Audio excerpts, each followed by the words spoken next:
नमस्कार, मैं प्रदीप। शेड्यूलिंग का थर्ड पार्ट है प्रायोरिटी बेस्ड शेड्यूल। पहला कौन सा था? दूसरा, पहला और दूसरा, फर्स्ट इन फर्स्ट आउट और एसएनएफ दोनों हमने डिस्कस कर चुके हैं हम लोग। अब नेक्स्ट है प्रायोरिटी बेस्ड शेड्यूलिंग। इसको देखते हैं। Priority based scheduling is the non preemptive algorithm and one of the most common scheduling algorithm in the batch system। ये एक पॉपुलर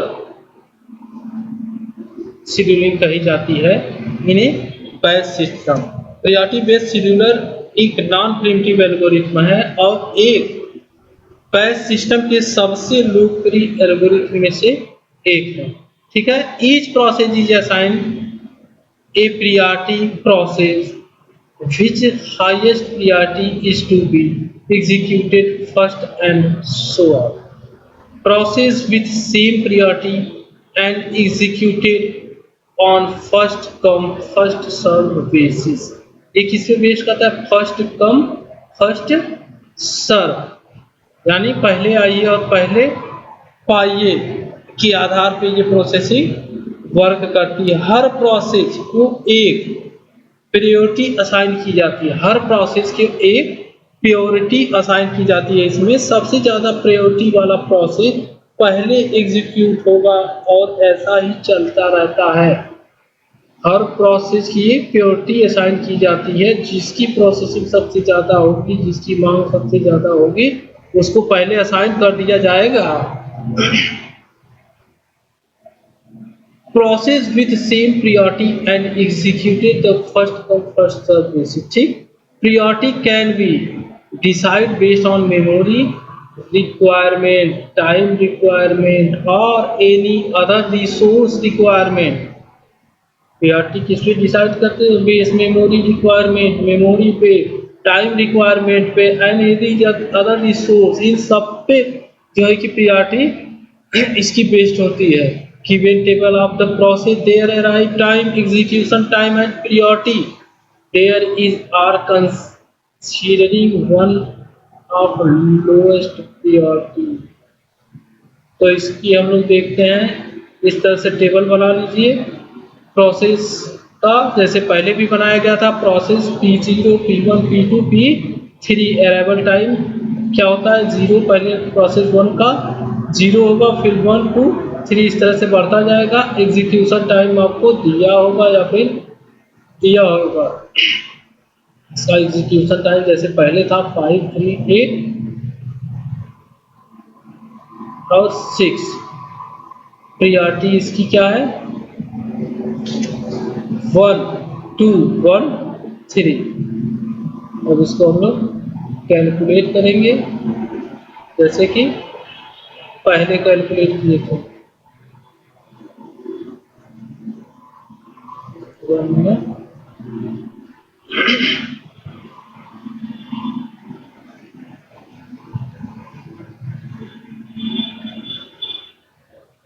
जैसा कि हम लोग पहले कैलकुलेट कर रहे थे उसी हिसाब से इसको भी करना है। ठीक। प्रायोरिटी और ये दिया हुआ है। ठीक। Waiting time of each process is follow. कैसे निकालना है वेटिंग टाइम हमको? जैसे पहले दिन बताए थे उसी तरह से P0 प्रोसेस के लिए ऊपर वाला minus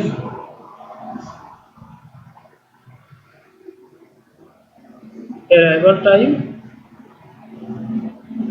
time minus execution time equal to 0 हो गया। P1 के लिए यहाँ से देख लेते हैं,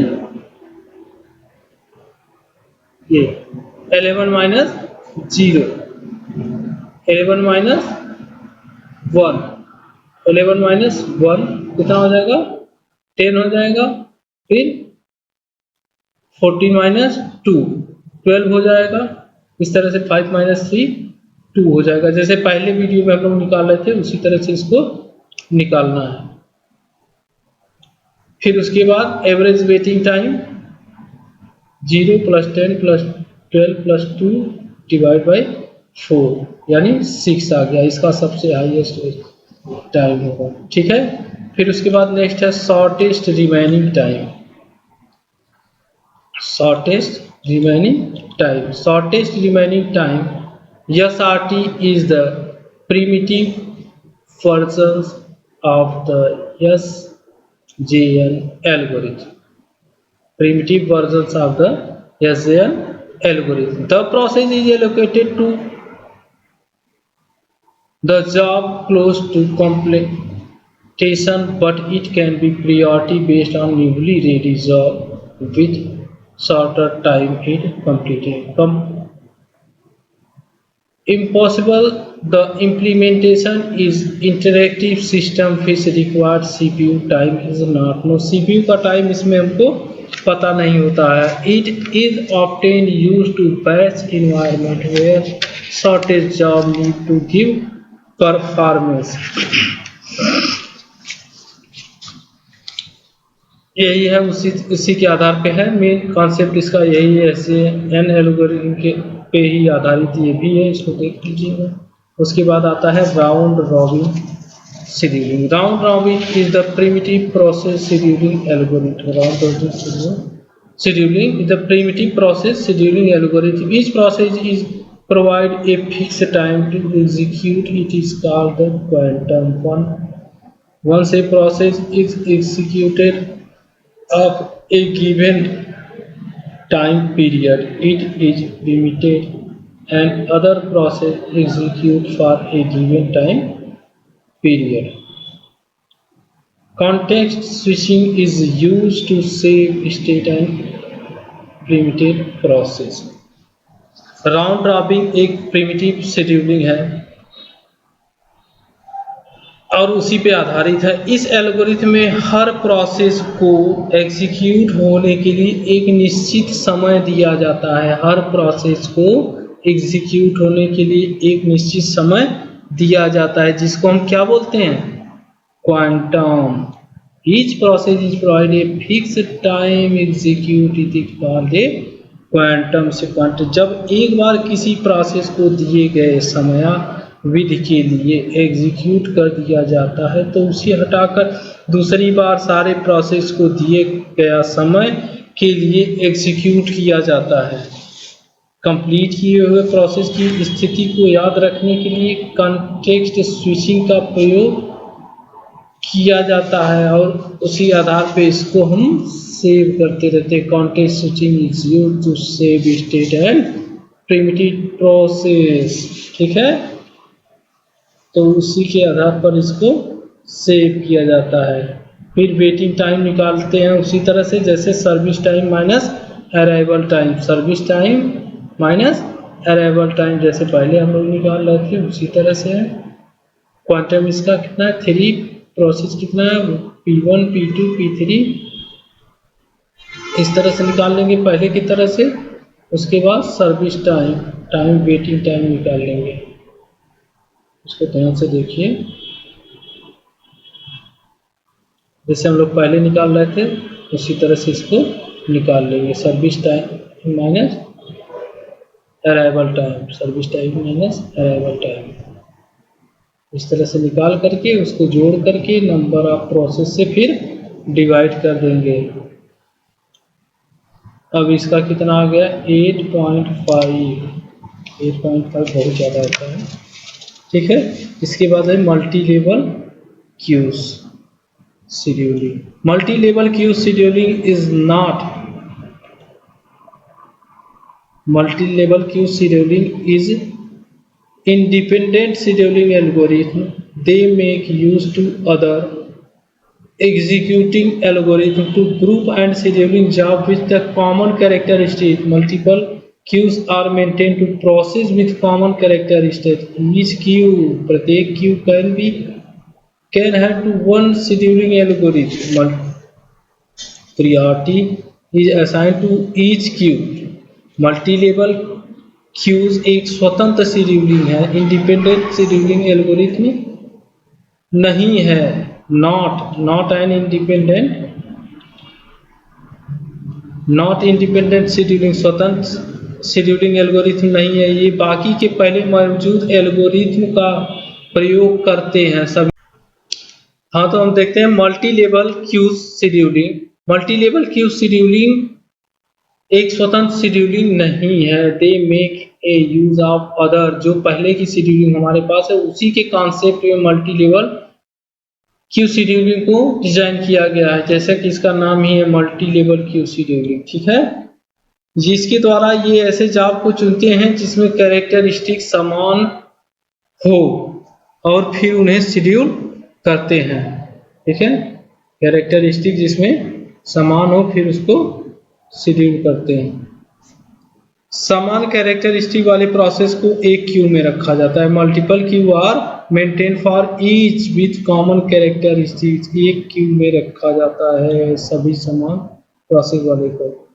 प्रत्येक क्यू अपना एक अलग शेड्यूलिंग हो सकता है, हर क्यू का अपना एक अलग शेड्यूलिंग हो सकता है। Each queue are can use to one scheduling algorithm primitive are assigned to each queue। ठीक है, for example the CPU bound job can be scheduled in the queue and all input output bound job in other queue। The process scheduler can be alternately selected job each queue are assigned then to the CPU based on algorithm assigned to queue।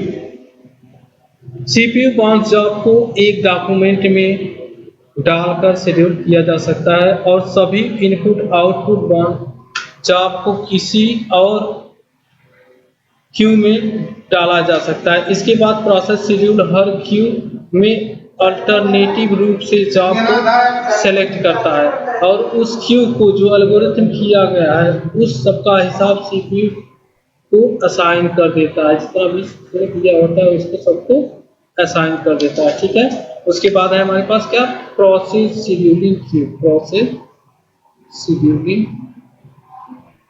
Q, process scheduling Q में देख लीजिए the OS maintain the PCB. PCB पहले बताया जा चुका है। Process scheduling block, process control block. In process scheduling Q the OS maintain the separate queue of each process state and PCB of the all process in the same execution state of place in the same queue। एक ही तरह की Q होनी चाहिए। when the state of a process in change, नहीं तो इसको इसका state change करना होगा। each PCB is unlinked from the current queue and move to new state queue। ठीक है, the operating system maintain the following important process scheduling queue। important process scheduling queue operating system ही इसको maintain करेगा। ठीक है ना, job queue, ready queue, device queue और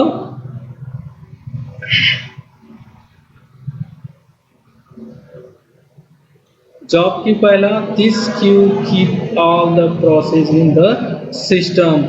ready queue, in the queue keep a set of all process, सभी process को reading in main memory, main memory में ले जाकर के क्या करता है, रीडिंग करता है। And wait to execute a new process is always put in the this queue. Device queue क्या होता है, the process which are block due to variable of input output device comes in this queue। ये figure बना लीजिए। पहले में क्या है, job queue, ready Q, CPU, input output और इनपुट आउटपुट वेटिंग क्यू। यहाँ से हमारा कोई जॉब है यानी कोई हम उसको क्या कर रहे हैं, कोई प्रोसेस हम स्टार्ट करना चाहते हैं तो उसको किसमें सेंड करेंगे, रेडी क्यू में। रेडी क्यू से कहाँ जाएगा, सीपीयू। और इसको वेटिंग नहीं करना है, केवल एक ही जॉब है, एक ही प्रोसेस है तो यहीं से क्या कर जाएगा, एग्जिस्ट कर जाएगा। नहीं होगा तो कहाँ आएगा।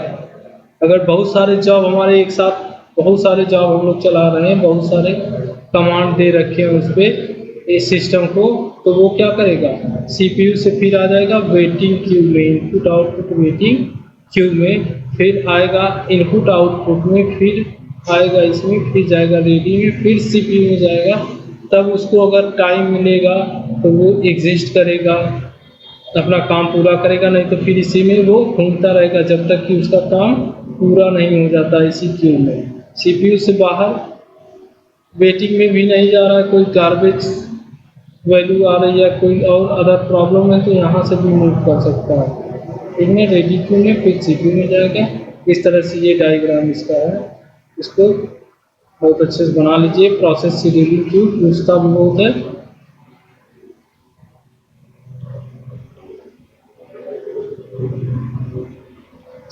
नीचे देखिए, द ओएस का different policy the manage each queue first in first out round robin periodic ETC इन सब पे डिपेंड करता है।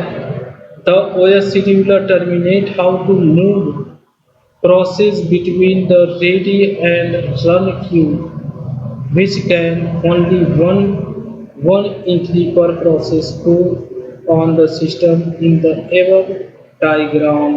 It has been merged with the CPU। CPU से ये merge है। टू स्टेट प्रोसेस मॉडल, इसके बाद नेक्स्ट हेडिंग है टू स्टेट प्रोसेस मॉडल। देख लीजिए इसको। The state process model refers to run non-running state which are described below. State description: running, when a new process is created it enters into the system as in the running state. Round robin: the process that are not running are kept in queue waiting for their turn to execute. Is entry in the queue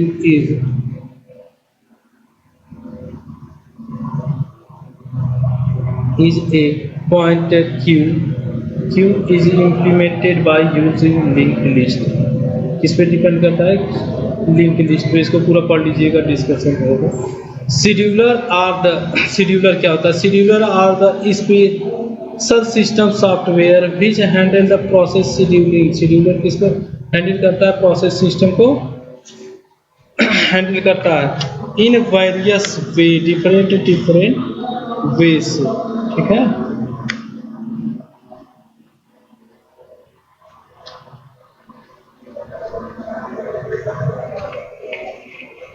In various way, their main takes the select the job to be submitted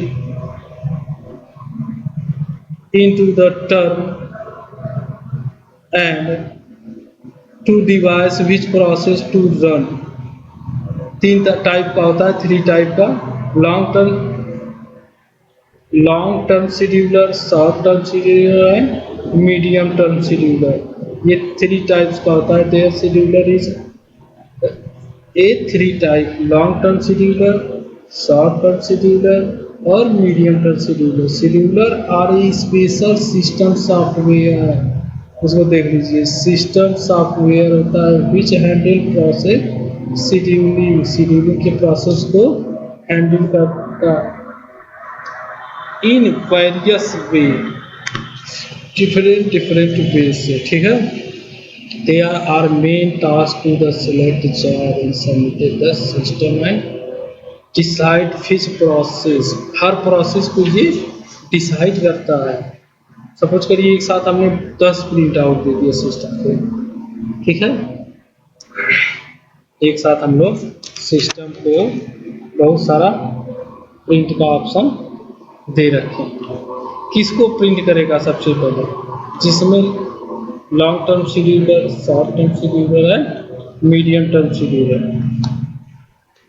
तो first in first out पर अगर आधारित रहेगा तो पहले उसको print करेगा, तो पहले प्रिंट किए होंगे। उस पर नहीं है, नीचे की जो शेड्यूलिंग एल्गोरिथम पे आधारित है तो वो पहले शॉर्ट टर्म जॉब वाले को पहले सेलेक्ट करेगा, जिसमें कम समय लगने वाला हो, उसके काम को वो क्या करेगा? जल्दी से पूरा कर देगा। तो इन्हीं सब चीज़ों को देखते हुए शेड्यूलर को थ्री पार्ट्स में डिवाइड किया गया: long term scheduler, short term scheduler और मीडियम टर्म शेड्यूलर। इसके बाद आएगा आपका लॉन्ग टर्म